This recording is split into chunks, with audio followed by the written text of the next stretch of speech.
NASA is counting on SpaceX's Starship to land astronauts on the moon by the end of 2025 or soon thereafter. SpaceX launched its mega rocket Starship but lost both the booster and the spacecraft in a pair of explosions minutes into Saturday's test flight. The rocket ship reached space following liftoff from South Texas, but communication suddenly was lost. SpaceX officials said it appears the ship's self-destruct system blew it up over the Gulf of Mexico.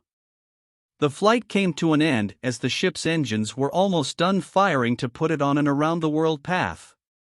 The first flight in April also ended in an explosion.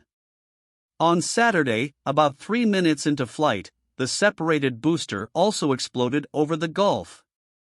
By then, though, its job was done. Despite the failure, the approximately 8-minute flight lasted twice as long as April's test. At nearly 400 feet, Starship is the biggest and most powerful rocket ever built, with the goal of ferrying people to the Moon and Mars. The real topping on the cake today, that successful liftoff, said SpaceX commentator John Sprucker. Added commentator Kate Tice, "We got so much data, and that will all help us to improve for our next flight." SpaceX founder Elon Musk watched from behind launch controllers at the southern tip of Texas near the Mexico border, near Boca Chica Beach. At company headquarters in Hawthorne, California, employees cheered as Starship finally soared at daybreak. The room grew quiet once it was clear that the spaceship had been destroyed and crashed into the Gulf. The booster also ended up in the Gulf.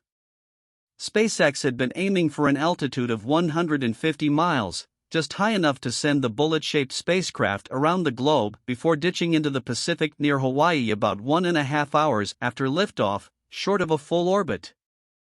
Following April's flight demo, SpaceX made dozens of improvements to the booster and its 33 engines as well as the launch pad. The Federal Aviation Administration cleared the rocket for flight on Wednesday, after confirming that all safety and environmental concerns had been met.